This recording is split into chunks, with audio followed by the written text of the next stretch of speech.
kalayaan ngayong araw na kami.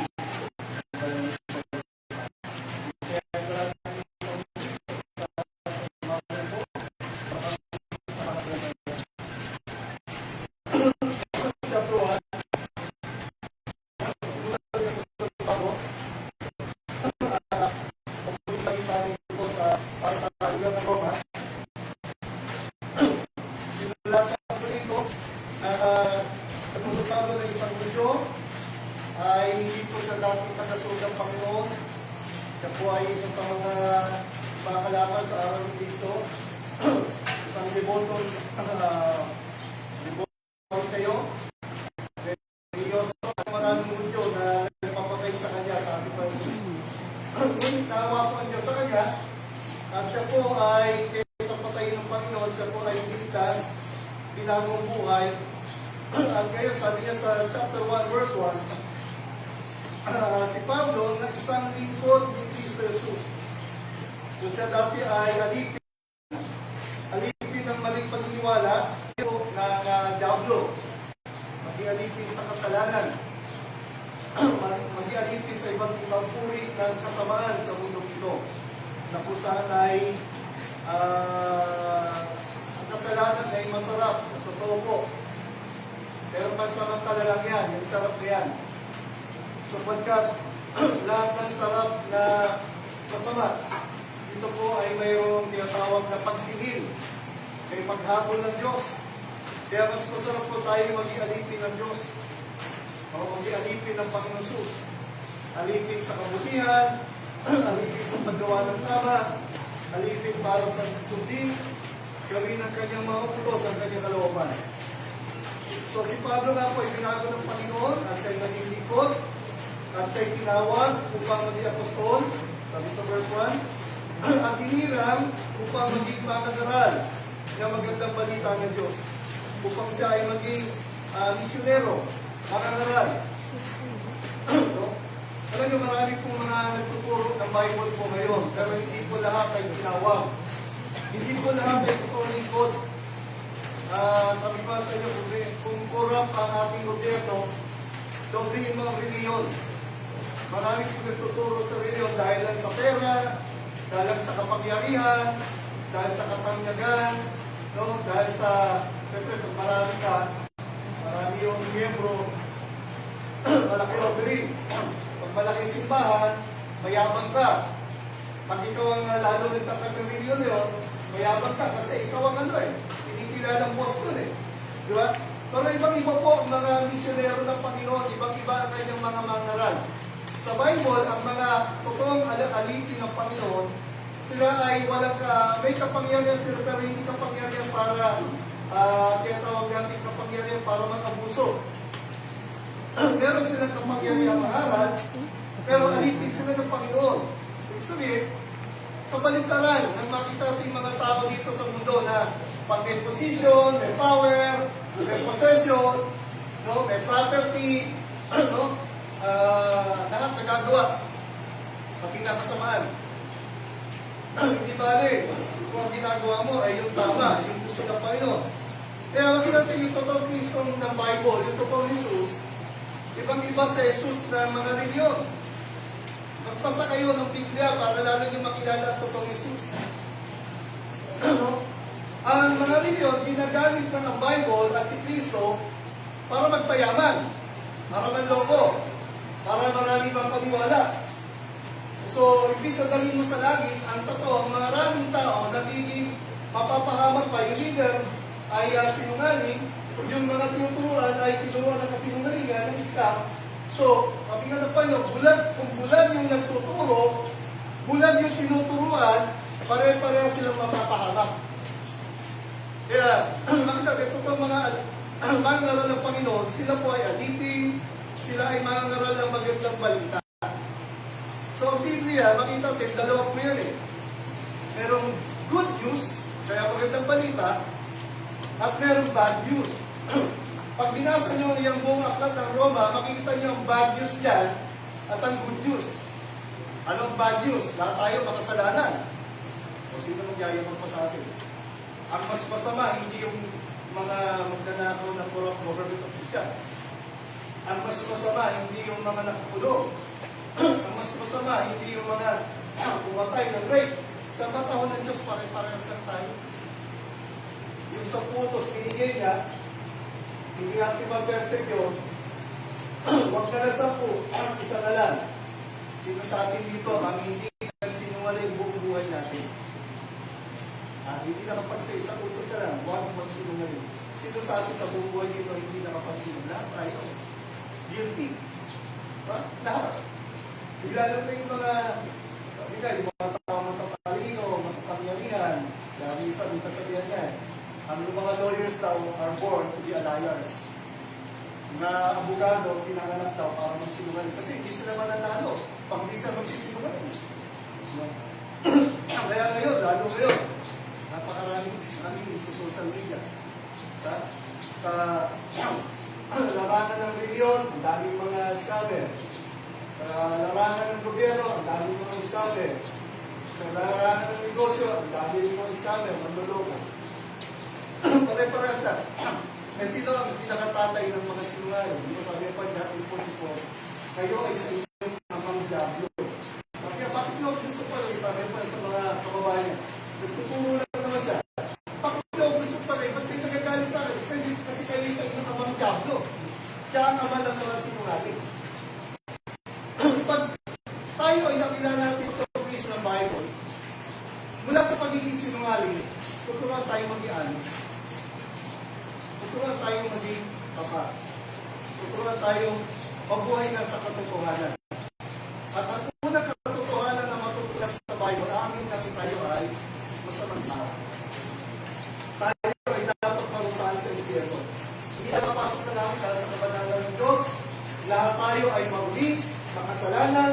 Dapat tayong marusahan sa impyerno dahil sa ating mga pagkakasala. Wala kayong alam, inanan natin lahat ang kasalanan nila. Pero salamat, ito yung bad news. Pero ang good news, yung sasabi ni Pablo, siya ay hindi lang para mangaral ng magandang balita ng Diyos. Ano yung magandang balita? Sino ikaw at ako na masamang tao, makasalanan, hindi nga ng Diyos? Sa larangan ng tinatawag natin sa pamahal, pati yung love ng Diyos ay binaligtad ng Diablo. Yung pagmamahalan ng mag-asawa, ng maganda, kay magkada, hindi kayo, marami ng iskala kayo. Diba? Hindi kayo, ang galing sa pag-adultery, ang galing hindi. Diba? Daming batang ina ngayon, batang ama. Tapos, dahil nga, hindi na ako naniniwala sa kasal, ilan na po ang mga pinapanganak kayo na wala, pinapanganak kayo na ang tanga, ano? So, iba-iba ang kasal. Tumalupot po yung para magawa. Pero yun ang totoo. Lalo parang ko yung babaeng pagdiyan na loko ng minsan, iniwan. Iniwan ang una, iniwan ang pangalawa, iniwan ang pangatlo. Nakalukot po yan. Yung mga babae na sasunod sa prostitution, ayaw nila, nakuha ng magandang trabaho, e pala, pagpasok ng prostitution pala. So, kawawa. Kawawa talaga. Kaya sa'yo na, paliwala ang buhay, hindi ko lang napunta, at nagkakaroon ka lang. So, ang dati yan, ang mundo natin ay masukod po ang katotohanan. Kaya, ang yung pedophile, yung mga matatanda, gusto nila, mga bata. At ang pinakabasahon ngayon, pinakakarima-rima-rim sa Bible. Pero mahal ko nila Diyos, kahit karima-rima-rim sila. Ano yan? Kaya mga tao, hindi na kontento sa babae, lalaki sa babae. Ang gusto na nila, lalaki sa lalaki, babae sa babae. Ang tawag dyan ay, asukal-sukal. So, mahal na Diyos sa LGBT. Ang problema sa kanila, private. Diba? So, yan ang masamang balita ng Biblia. Makasalanan tayo, makitating kasamaan ng ating puso ang kabanalan ng Diyos. Pero salamat, kahit tayo masama, yan magandang balita. Ano yun? Kaya pa rin tayong patawarin ng Diyos, kaya pa rin tayong mahalin, kaya tayong ligtas. Kaya lang, hinahanap ng Diyos yung puso, ang papakumbara. Yung puso na amin. Yung puso, handa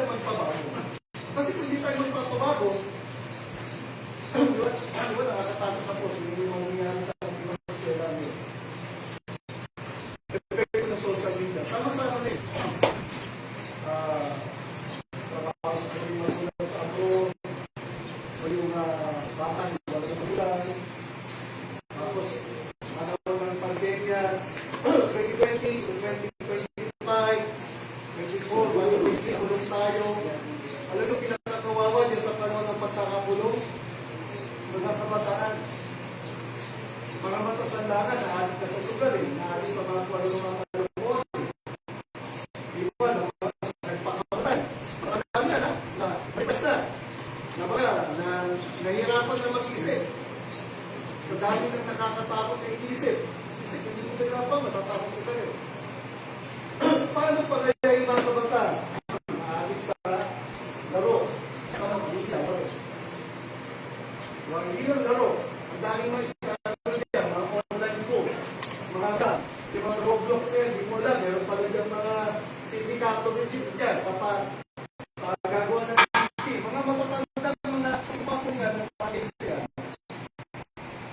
Oo, naku yung iba. Alam ko mga pangaling, abiktima yan, yung, Ever. Ibang sa inyo, anak ko pangaling, wala ko. Awa ng Diyos, kung hindi po talaga awa ng Diyos, makatulog yun sa nasira ng pati. Doon sa Natal, kasi siya, kung nagkita mo ng gadget sa akin, pagka sa ice cream, sipag sana, okay, sipag sa pagkaran, sipag mo sa Bible, magtuturo ng Bible, hindi ko maibigay ng gadget. Walang budget. Pangalawa, kahit may budget, hindi priority. Nagtigas sa ice cream, sa ice cream, sipag siya. So, yung isang miyembro, yung sa loob ng cellphone, ano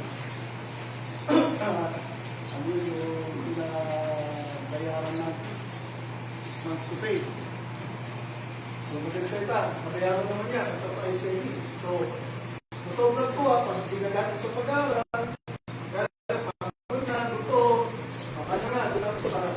sa pag-asa, doon lang, nasusunan. Isa tayo na karoon dati. Pero dahil sa kanya, pagod, buton, sama-sama na, anak, matulog ka naman, anak, kumain ka naman, anak, huwag puro ganyan, pagod na, puro laro, natutulog na rin, nagka-Facebook pa pala, nagka-email pa pala, ng mga pinsa niya, mga klase niya. So, ano ang epekto niya? Kahit sino, alam nyo, yung anak ko ngayon pangalawa, kumuha ko ng psychology sa OJT ko sa Lisa Manila. Nakakatawa. Isa ko sa pasyente ko, na nakasinagawa sa rehab, ng mga may problema sa pag-iisip. Alam nyo, yung isa doon, ng pasyente, na kanilang nagdodocument sila kasi i-report nila yung days sa school, dito sa ideal school. Mag-estudyante sila, OJT.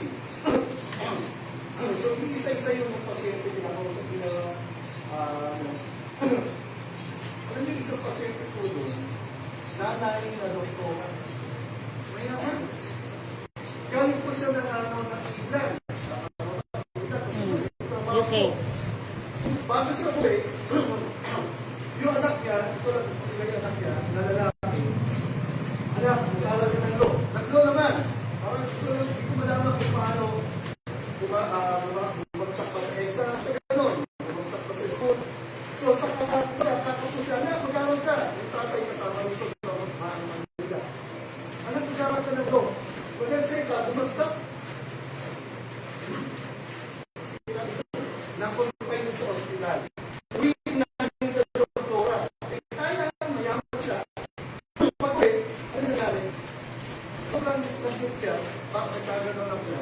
Nagulpot siya, na-conscious siya sa dahil niya kasalanan niya.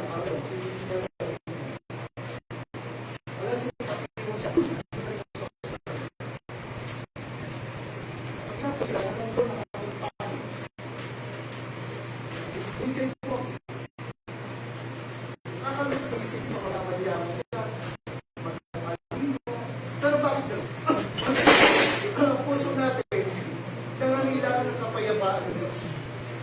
Kapayapaan, kalakasan ng puso at isip. Kasi pag wala ka talagang kapayapaan ng Panginoon, totoong kagalakan ng Panginoon, totoong kapayapaan ng puso at isipan mo, pag wala yan, bibigay ka sa mundo. Yung mga batang ito, naagad na sasablak sa mga violence. Tumapatay. Mga matatanda, na matatalino, mayayaman, mga sabi ni Pagila, isa sa pinakaturan, ano nila dito? Dito, parang debate nila dito Pangilinan, Senador Tito Pangilinan, si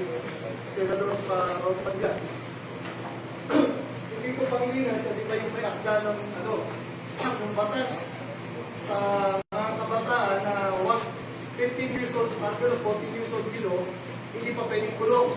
Kahit nakapatay na, paano yun? Kahit nakapatay na. So, parang child protection law. Ano yun eh? Child protection law. Paano kung nakapatay na ng bigla? So, parang ilalagay na sa bahay pag-asa ng mga kabataan doon. Pero ang dami may different kahit ako, sabi niya, sila yung mga takas doon. At yun nga, hindi talaga to na umaayos ang puso ko isip. Kasi katao ko sa mga. Maganda sa ito, sabi ni Robin Padilla, ang pinakingin ko, pinanood ko. Alam, sabi ni Robin Padilla, so meron mang isang matupunan kasama kasi sabi niya, hindi mo yan abogado eh. Artista yan eh. Pero ang maganda ng natin ikwento niya, sabi niya, nakulong ako 3 taon sa kulungan. So sabi niya, pag-uusapan yung criminal minds, yung utak ng mga kriminal, at nakaranas na maging masama, hindi lang masama, naranasan niya maging kriminal, nakulong siya, di ba yung parang possession of, parang kaya siya tayo ng nailan eh, parang, hindi pala possession. Sabi niya, naranasan niya ng kabataan, siya ay lumutusan sa drugs, nahuli na siya ng baril, nakulong siya, nakita niya ang mga buhay ng mga tao sa kulungan. At hindi pa Daniel Ramos, hindi siya makakalaya. Tama ba? Hindi ko lang, kasi Quezon Ramos, nagpalasa na, kasi siya magpata, hindi ko lang. Matay sa iba, may mga taong mayaman, matalino, mga senador, hindi pa nakukulong. Kaya mo, yun na ang mga batas. Ang batas ng kaya ibang batas ng Diyos, kasi batas ng Diyos, hindi niya babago yan. Pero batas ng tao, hindi niya bago pinanod ko. And sad to say, nakita na natin, the bad news is, pag mayaman ka ngayon, makapagyayang kampay ka, parang nakampi mo ang batas. Hindi ka rin nakapulong. Pero pagka mahirap ka, parang hirap mo muna abogado. At madalas, malungkot, diba, meron mga inosente, hindi naman dapat nakulong, nakulong. Pagka mahirap, madali makulong. Diba? Mabuti nga, wala tayong bitay ngayon. Kasi kung may bitay na naman, sabi nga, ibalik ng bitay para matakot ang mga kabataan. O, ibalik si Duterte. Kasi buti pa rin pa doon ni Duterte ay puro patayan. O, sige, balik din si Duterte para mabuhay nga sa taong mga Pilipino. Kaya tayo nahihipon ng Duterte kasi sa taong takot. Ano yung bakit takot? Eh, puro pulis ang papatay. O, sabi natin dito pa yan. Eh, sila mismo nagsabi yung manos eh. Promotion! Reward! System! Tumatras ang rango. Gano'ng karami yung mga panahon na mga ating sasalo. Lalo ng pandemya, ay nakulo pa kasi sabi nilang lawan ng adik ng taalik. Dahil kriminalidad, hindi, buti nga may CCTV, may social media, may cellphone. Kaya ngayon, maraming katulad yung hazing yan, sa militar, sa PNP, iba totoong hazing sa college, meron na yan, dati na yan. Magpapatapag lang ng puso ng tao yan. Diba? Meron tayo ng mga kailan. Pero noon, hindi yan masyadong nababalta. Sikreto yan. Kaya kayo, ito lang, naisosorsorin ko na. Ang maganda lang naman doon, yun nga, katulad kay Materbonia, na nangyari, na viral, diba? Kasi, hindi na pero pag-ibig talaga. Pero ang sabihin, sabi ng mga Kristyo, basic daw ang ganyan. Parang basic. The bad news is this. Ang puso natin ilagay mga kasalanan. Ang pag-asa ng tao po, hindi ang mundo. Ang pag-asa ng tao, hindi po rin yun. Ang pag-asa ng tao, hindi pera lang. Edukasyon. Makapagkalan. Sabi ko, no, yumaman ka. Eh, sabi ko nga, bakit ito, magiging na ito na napipagkasala. Kaya proud natin, mental hospital. Private. Talagang pinadalaw na lang kung tatay na kasama. Yung kanyang ina, pinabayaran na. Palibasa, pera. Nagkulang pera yun.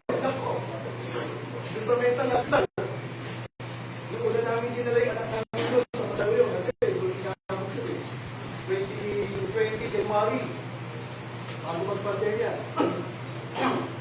Eh buti nakakontrol pa yung isip ng anak ko. Sabi ko, natatakot talaga sa mga doktor kasi tinalihan na kasi. Sabi ng mga doktor ron. O sige, kung sabi mo, tayo sabi na nanonood sa bahay, kung makakausap pa, kung mapakontrol pa, makuliin nyo. Pag hindi, may mahirap po sa palaluin mo sa mental hospital.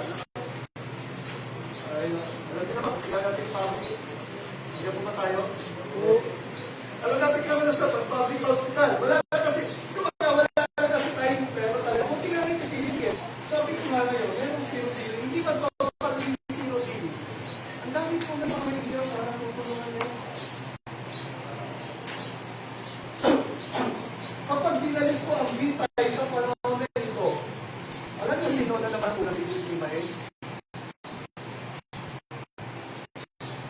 Pag kailangan pa ang mga tayo bago sa sarili, ay mag-isip kayo. Hindi ako makabigyan, hindi ako makabigyan. Ano ang totoo sa kayo? Ano ang totoo nangyayari sa ating bansa? Bakit ito pasama ang bansa natin? Hindi ba sa buong mundo? Kasi bakit nasa there is bad news? Pero salamat, meron good news. Mas marami mo na papunta pero mas marami na tao pasama ng pasama. Pero sa Bible, marami pa rin nagbagong buhay.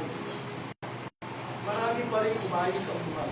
Marami pa rin sabi ng Panginoon sana, mahalin mo ang Diyos sa buong puso, buong kalwa, buong lakas, mahalin mo ang kapwa mo tulad ng pagmamahal mo sa sarili. Mahal mo sarili mo, mahal mo rin kapwa mo, parehas yan. Sabi pa ng Panginoon, sa mga alam niya, magmahalan kayo bawat isa. Paano niyo mamahalin yung bawat isa? Mahalin yung bawat isa, gaya ng pagmamahal ko sa inyo. Minahal niya si Judas sa ito. Minahal niya si Pedro Mayabang. High blood. Minahal niya yung mahalaga niya. Si Tomas, isang negatibo. Pessimistic, ibig laging tamang gulat. Diba? Minahal po niya ang mahalaga niya. Hindi lang yun, sabi po niya, papatayin din ng mga tao dahil sa aking aral. Dahil sa aking mensahe na dadalhin nyo, ipapangaral nyo sa mundo. Sabi niya po, yung mga papatay sa inyo, mahalin nyo ang inyong kaaway. Ipag-pray nyo sila, mahalin nyo sila, patawarin nyo sila. Sabi na pa, yan ang Biblia. Yan ang Kristo ng Kristo. Nagbabago ng buhay, nagpapatawad, at hindi lang niya ito sinabi sa totoo na niya, talaga naman ginawa niya ito sa krus. Wala sa kasalanan, itinako siya, binupo para sa ating kaligtasan. Pero anong nangyari? Sabi niya, di ba, isa sa pitong ka na binigyan siya sa krus niya. Aba, patawarin niyo sila sapagkat hindi nila nalalaman ang kanilang ginagawa. Yan ang mabuting palitan. Ang totoong Diyos ng Biblia, pinagdala ng Ama ang kanyang anak para sa buong mundo, para sa lahat ng tao, hindi para sa isang milyon. Kaya isang malaking iskal ng religion ngayon ay sabi nila, pag hindi ka miyembro sa milyon namin, kabilang ang ligtas, mapapahamak kayo. Eh hindi sa baptist, hindi tinuturo yan. Eh kung tinuro ko, hindi mas marami sa akin. Tinuturo yan, wala ka sa Bible maliwanag, ang nagliligtas, hindi yung pag-alit sa religion, hindi yung paggawa ng mabuti, hindi yung pagsasawag sa Diyos kasi walang nakaperte. Gusto ng Diyos tayo sumunod. Pero hindi tayo naliligtas sa pagsunod. Naliligtas po tayo, isa lang ang paraan yung namatay sa Diyos. Yan ang good news. Yan ang mensahe ni Pablo.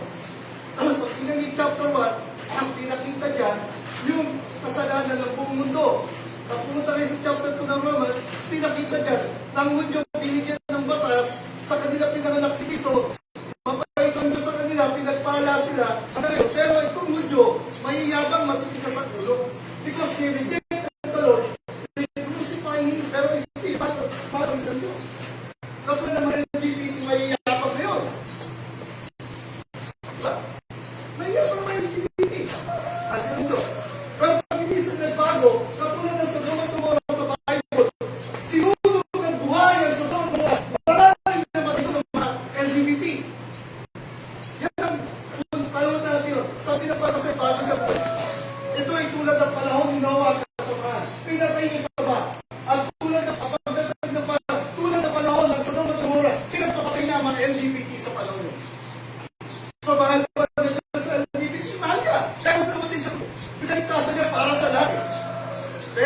pero yan. Ang tao ba ay magpapakumbaba? Ang tao ba ay aamin sa kasalanan? Ang tao ba ay lalapit kay Kristo sa sabihin? Kaya si Pao siya tagapagligtas eh. Katulad ni Pater Bonner. Sabi nila, sinner daw. Ito lang, di ba ba? Ay sa kwento, di ba yata yung nalulog? O parang gano'n. Ay sa balik pa. Sinner si Pater Bonner. Ang pinagtato, bakit siya nalulog? Kasi ay sa kwento, di daw yata ang kasama, hindi marunong. Siguro sinagit niya, pero kung tanong niya, dahil malakas na yung talo, hindi bumigay siya. Kaya nga, bakit nagkakaroon na siya doon? Kasi doon pa, ganun na raw training sa basketball meron pa. Binigyan na siyang babala, delikado yung aurora niya, di pa kulang na niya, malakas ang alam. Alam niya, nakakaligo ko. Delikado. So, wala man lang lifeguard. So, kung may taong nalulunod na kailangan, hindi na swimmer, lifeguard. Ano kaibahan ng swimmer o nagmarunong lumangon sa lifeguard? Kasi yung marunong na lumangon, marunong ka lumangon. O pwedeng magaling ka ang sumalit. Pero papapagod yun. Lalo pag hindi mo kabisado yung alon ng aurora niya. Kaya nga pag sabi natin yung lifeguard, hindi lang ito, patulad ng mga firemen. Gano'ng kahalaga ang role ng mga firemen? Okay, hindi lang sila, hindi lang sila 1 year training. Hindi mga police. Kung yung pari ka, di ba pag sabi natin police? Yung pari, may pinag-aralan, alam ang batas, PNAD, pati mga militar. Hindi pwede isang taon na. Bakit? Kasi kasama siya sa totoong gera. Yung mga firemen, kasama sa totoong ang gera nila. Okay, kaya siguro, yan, kunwari, paano? Yung isang tangke, ng mga apoy, paano papatayin? Nag-aaral pero pagdating sa actual, sulong. Bilang fireman ng trabaho nila, lalo pagpapalawang ng linggo, nakalinggo sa Venezuela, linggo sa Mindanao, isang pagpapalawang ng kapukuhanan. Ay sumaybol sa pag-aaral mo. Ito tao mawala ng takot talaga sa Diyos.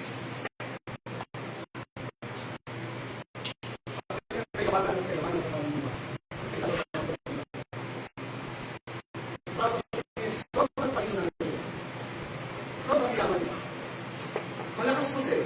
Matalino, malakas, mayaman, makapangyag. Hindi sarili niya, hindi sa mamatay. Pero totoo, alam natin, walang forever sa mundo. Ang forever may kaluluwa. Sa piling ka Diyos o sa ating yan. Ano ba kita? These are the reality. As I study the Bible, ano yung mga bagay na hindi tayo pinilan ng tao? Okay, sagutin yung tanong. Maraming bagay sa buhay ito. Nagsasabi niya, nagbigay ng babala ang Panginoon, nagbigay ng babala ang Biblia. Kahit ang tao sumobra talino, sobrang yaman, sobrang, alam mo, tingnabaga, lakas sila, hindi na umos. Pero hindi kaya pigilan ng tao ng gano'n. Ang paghina ng katawan.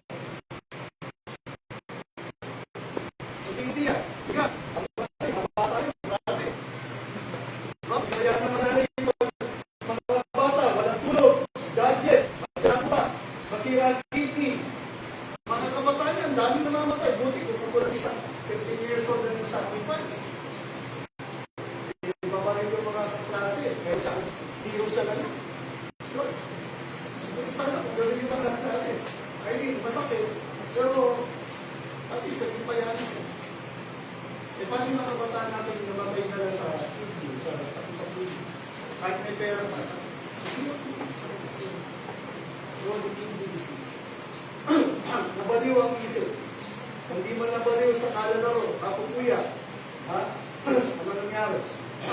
Nasira ang utak sa mga days. Yung babaliw ng mga klase, patay. Anong dulo nun? Masasabihin, walang tuloy na, walang ako.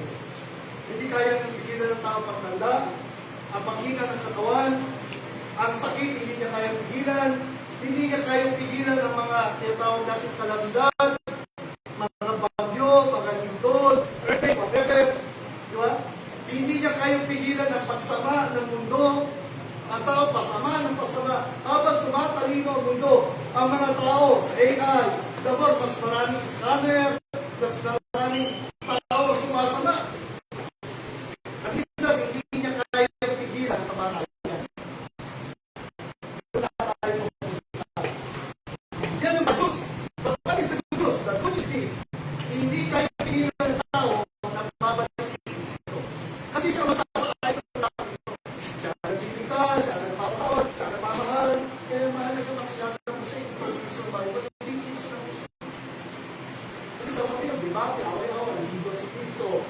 si Kristo, sabi ng saksi. Ha? Sa Mormon, si Kristo may asawa. Teka lang ko yung mga yan. Sa mga Muslim, si Kristo, proteta lang. Pero mas makapangyarihan si Muhammad. Pero sa kanila. Kasi, ang pagbabasa, wala ng mga Bible eh. Wala ng mga aklat eh. Pag sabing Bible, yung Bible na 66. May dagdag bawas. Sa ating pinagasan, sa kusay, malungkot. Kung sino-sino tinawagan, pati si Maria. Sa ating pinagasalan, mga nabunto. Doon tayo niloko. Maasa tayo sa mga maling paniniwala na niyakap natin. Pero makikita sa Bible, kung sabing tagapagtas isa lang. Si Kristo, balik. Hindi natin kailangan na sa paparya yung kasi panalangin mo ganito kasan. Panginoon Maria, napupuno ka ng trust. Masakit, hindi yan. Niyakap natin, minanap ko yan. Lola ko ay deboto katoliko. Tinuturo sa amin yan, inadasal ko yan. Di ba yung biniyaan ko yan? Nung magpasa ang Bible, tinaruan ako sa Bible.